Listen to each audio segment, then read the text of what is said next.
Hello. Hello, and hello to you. Welcome to Our Time.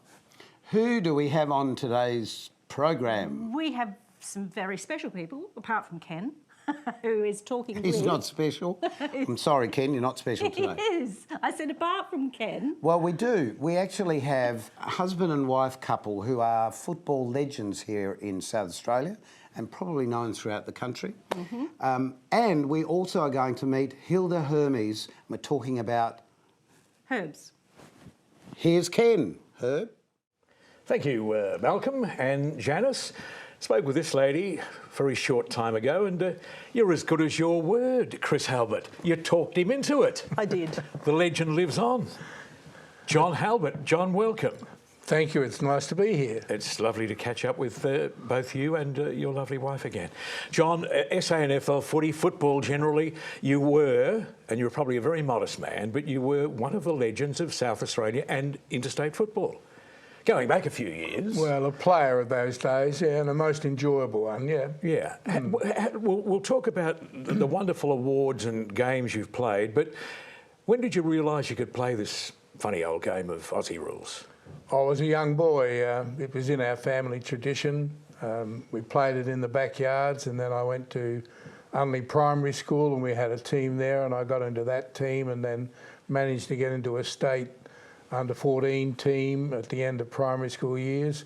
So I guess football has always been a very, very, very big part of my life. Were you one of these lucky people that any ball sport you were good at, golf, cricket?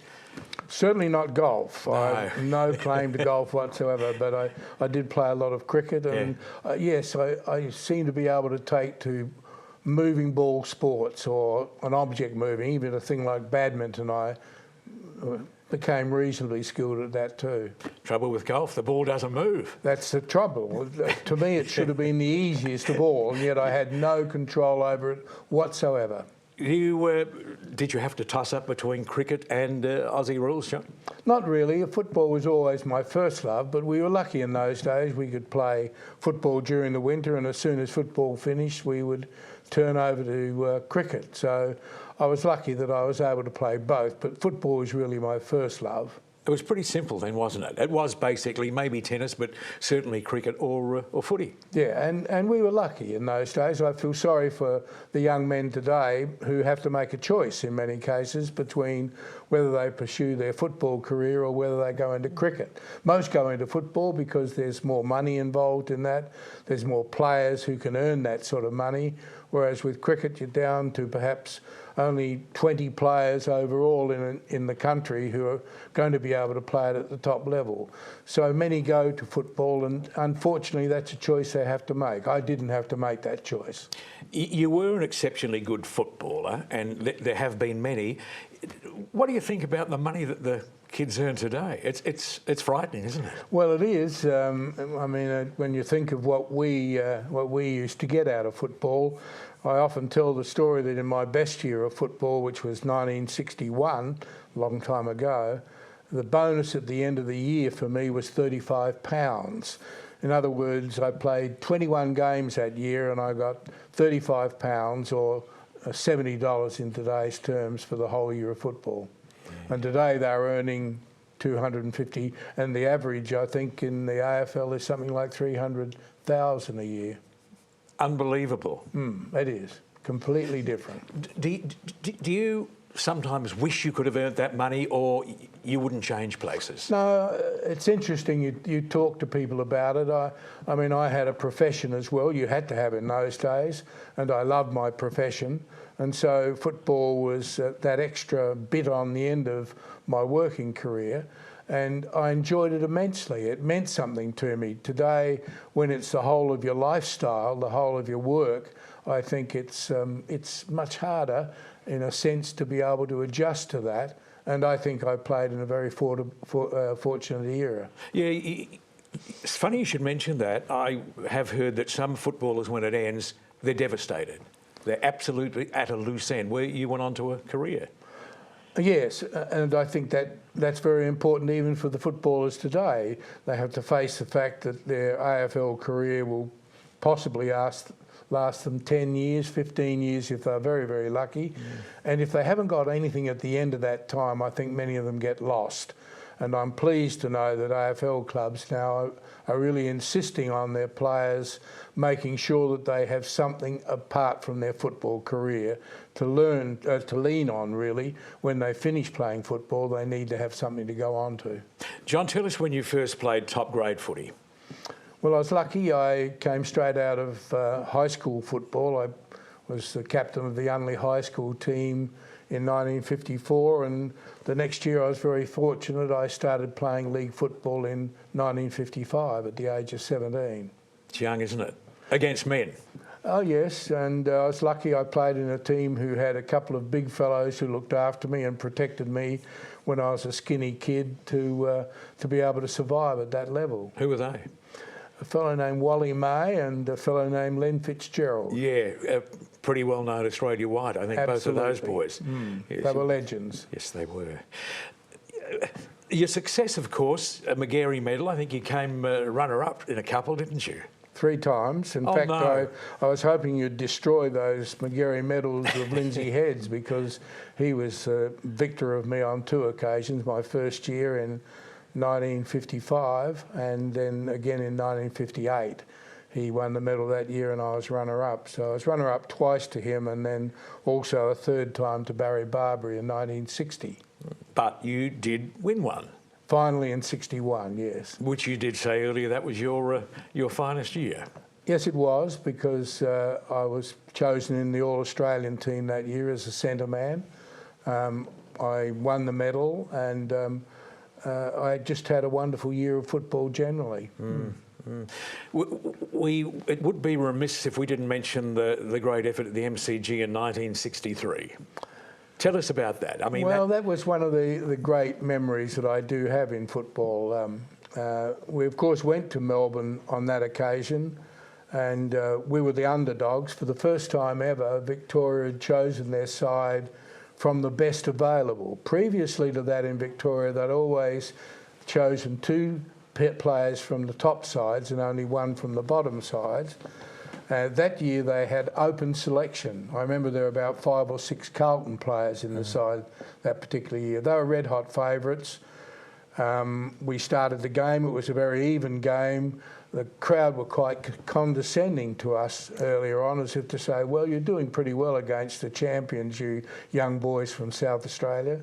And then as the game went on, it became obvious that there was going to be a tight tussle, and the crowd turned against us and started to abuse us and call out and whatever.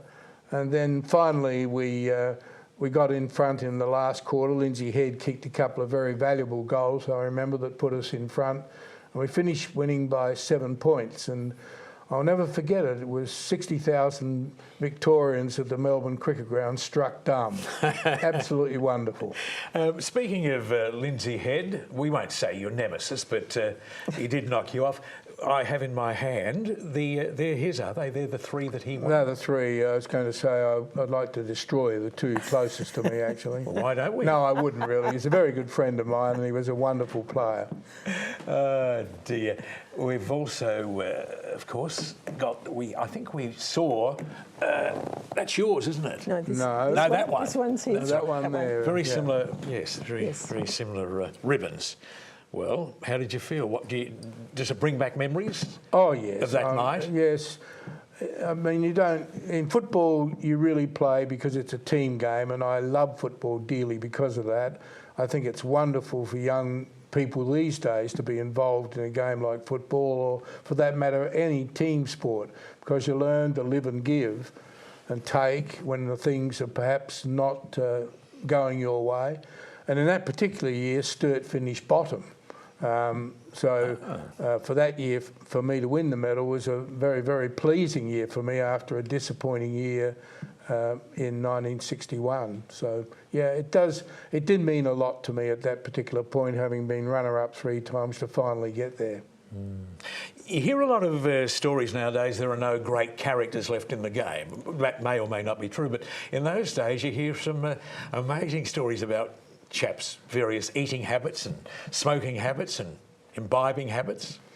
Oh yeah, and football tends to be a bit of a superstitious type game too. I had my own little practices that I went through every Saturday. Some of them quite ridiculous, quite juvenile really when I think of them. I always thought they should look like a footballer, so every Saturday morning I would clean my boots and then I would wash my laces, football laces, which in those days we wore white laces. And I would then hang them up on the line to dry, and then when they dried I'd stretch them because they tended to shrink a little when you'd wash them, and then I'd measure them against one another, the right one against the left one, and see which was the longest, and always put the longest lace in the right boot. Of course, it was superstitious to the degree that when I'd stretched them and measured them, they were the same length, I'd keep stretching one until it was a bit longer before I could put it in the right boot. Probably today the lads would never have put laces in football boots. Everything's done for them, isn't it? No, entirely different. I mean, we had to look after our own gear then and make sure that we looked like a footballer even if we weren't one. Do you have to pay for your own laces? No, you usually manage to get around the property steward at the club and wangle a pair of laces. But if you ever had trouble with socks, you had to bring them back and show them to him before he'd give you the new ones. Look, Chris, thank you for bringing him in. Oh, my pleasure. And it's been lovely to catch up, John, and to reminisce about this great game and your wonderful career as well. It's been a pleasure. Thank you. And don't forget, Thank you. next year, Yes. the big display at Yes. the State Library here in yes. South Australia. Thanks, Ken. Talking with a genuine legend of the great game of Aussie rules, John Halbert.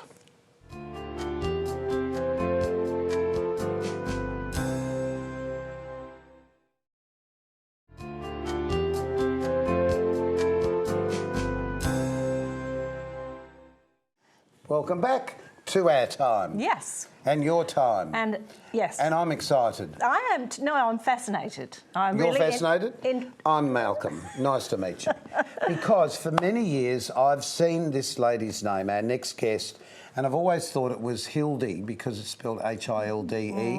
And we've just discovered her real name is Hilda Hermes. It's actually Brunhilde, but So we'll just yes. we'll dispense Welcome. with the broom. No, we have. Welcome. My full name is Brunhilde, Yes. and when I came to Australia in 1956, the people couldn't get there. What, with your Scottish accent? That's why I still have my accent. Yes. Fascinating. You've had a fascinating life, though, because if we could start with what your real profession is. Okay, I came to Australia. My first profession was a cleaning job. Okay. Right? Yes. But then you studied For and became... 1 year, Oh, for 1 year. and that was in Mangambia Hospital, because I could not speak English. But Right. by the end of the year, they encouraged me. My cleaning job was I did too good. I was too clean. So the staff encouraged me to do my training. And because I like midwifery, I enrolled at the Queen Victoria Hospital. Where I was Orgona. born. Heavens. You? No, I You wasn't. might have been the midwife who delivered me. No, I I'm don't not think that old, but so. Okay. My children were born at the Queen Victoria Hospital. that, what years? No, you're asking. 83, 86 and No, it was 88. before that, was in the 70s. I worked, as a midwife for about 15, 16 But that's not years. what everybody knows your name for, though. No. No, not at all. Everybody knows your name because in virtually all health shops around Australia, you can see products with your name on them. I can't hide. Yes. But who knew you'd look like you and that you are you? Yes. Because this is a fascinating area, using herbs as treatment. How did you become interested in that? Well, Malcolm, we grew up, we were treated with herbs. My mother had herbs in the garden. It was before the antibiotics and all the doctors' prescriptions and all that. Yeah. So is it more or less handed down from generation? Yes, that's right. Was it through a matriarchal society, through the women in the family, or did it come It from... was just the grandmother knew about it, Yeah. the aunties and the uncles, they all knew that if you had a sore throat, you would have gargle with sage and you'd have, chamomile if you had this problem in your stomach and so forth. So that was it. So You didn't rush down to the chemist to No, buy we didn't something. run You down. There's no actually chemist. pulled it out of the garden. Yes. There were chemists, but they were, antibiotics, they came in, later, but then they were not as free and not so many varieties too. So, because my mother, that family, a few children died of infections. They had pneumonia or something, they died. So you only really had the herbs. Yes, they had the herbs, yeah. And the handed down treatments. Yeah. But so you started off with that, but then of course government regulation has changed the way that everybody looks at these sorts of things. No, but you have to, if you do what they want you to do, which can be very expensive because it gets more expensive all the time because the inspectors come to inspect the premises, you have to comply, you have This is where you're manufacturing. That's where we manufacture now. But to come into herbs, when in 85, when I started, what fascinated me was some German books. And I took on, the sole agency for one of the books. I helped with translating, and then the people couldn't buy the herbs for what they were. Oh, right. meant, For what was in the books. That was in the books. Right. And I knew that people knew nothing about it. Right. And I was very fortunate at the time. One of the journalists of the Sunday Mail at the time, he had the garden section. And he said, Hilda, why can't you write an article every week for Well, that us? led to the books that you've written. That's right. So let's have a look at some of the books so that Yes, we know what we're talking about. Because again, if you go to a health food store, you'll see the products, but you will also really, if you read the books, you'll find out what they do That's or right. how they can be That's useful right. to your body. That's right. And in virtually all of the cases, they're proven to be useful. That's right. Yes. Yeah. So with the books that you've written, Yeah. how did all this begin? How did this begin?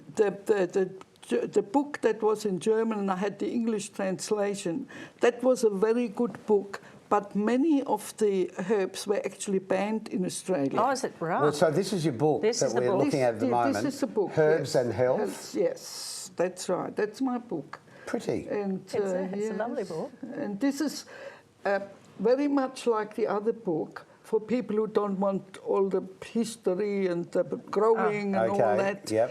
So it's Downsized it's very version. popular. Coming to the point very quickly what it's for and so Well, forth. that's Fixing the famous. So there's quite a few people. Bob Jane is famous here in South Australia because of the car yard that he had. Yeah. Pro Hart, of course, famous artist.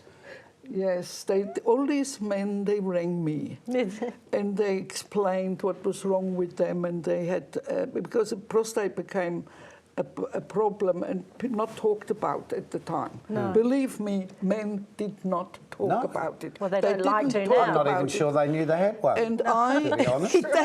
that's No, right. that's very Truthfully, I don't think men really realised Yeah, that. that's that was, right. Really, it was so unknown, and I didn't know it was such a big problem till, I read that in this old German book, that epilobium was so effective for prostate enlargement. Yeah. And to an extent, it helps with prostate cancer, but of course you can't make a claim it cures it. No. But the enlargement in no time. But really, the point is, you've reintroduced herbal treatments. That's right. That had been handed down for generations through Europe. Yes. That you've had tested here, and goes through now the government testing that has to happen because it used to be in the Food Act, wasn't it? And now yes, when we started our business, we could pack tea, and you could make some claims, and whatever the food people regulated. Yeah.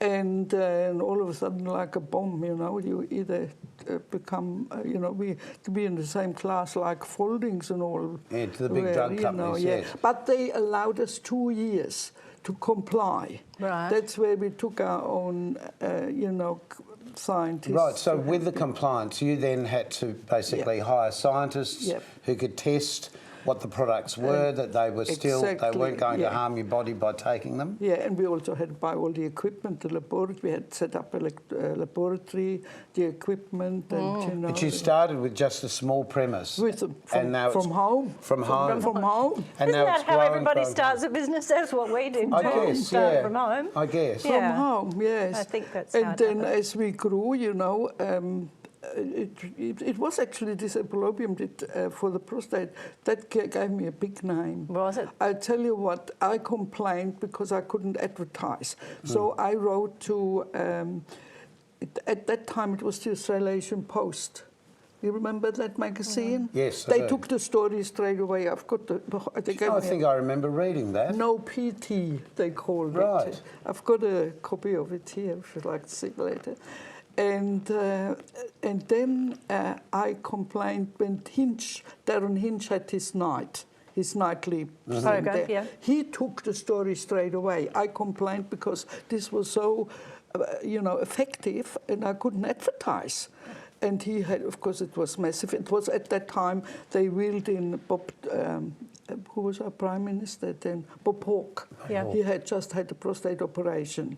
And it was wonderful. It was massive, the response. I guess the wonderful. background, when you think about it, though, Yeah. is that whilst there are scientists working for major drug companies, Yeah, whenever a discovery is made that this chemical or this agent will help whatever, yeah. it takes an extraordinary length of time that they're tested, and then they do animal trials and they do human trials, and then it's finally released, and it usually costs the earth whatever the drug is.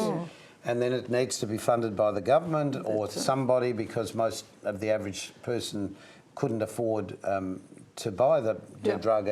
exactly. And what you're saying is there have been remedies that have been handed down for generations that possibly may assist in the control of many of these And diseases. sometimes fix completely. And you have how many products?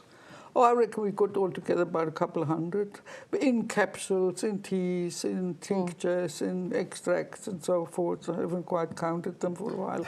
But it's tea bags and flu's tea. And, So if we go into the health food shops, we'll find your products on the shelf. Yes, sometimes they haven't got enough room to have everything on display. Yeah. But, of course, some people even go online and get it, you know. But because a you lot could of always the- ask for it Yeah, too, that's, over I the think counter. they get it and in they for get it, you, yeah. Some of the country people, they have more problem. They become perhaps our customers because they haven't got health food shops there. No. But, a lot of the pharmacies have some of our products. But absolutely fascinating to meet you, because in a way you've connected two generations. Thank You've you. connected a generation from the past, with all that history from the past, to a modern generation today. Yes. And I'm sure more and more people are looking towards natural remedies. I think you're right. than ever These days, before. absolutely, more natural products. Yes. So, But always wise to check out with your GP to see if, if there's something that can help. And my GP actually recommends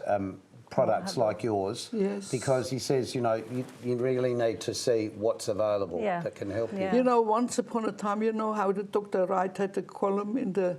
He actually recommended me for prostate enlargement. wow, fantastic. The Well, prostate Yeah. thanks again To for be all of your endorsed help, like for that. all of the people that have used your product, Absolutely. and it's been helpful to them. Yes. Hilda, it's just been great to meet you. Yes, thank you very much. for Thank having you. me. Thank you. Wonderful. Pleasure. Yeah. And we'll be back soon with more OurTime.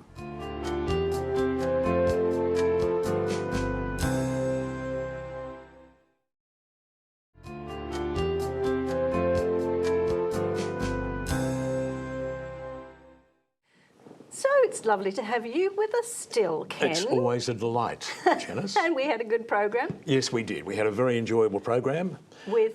Well, I enjoyed very much talking with Chris and John Halbert, some Aussie rules football legends. Wow.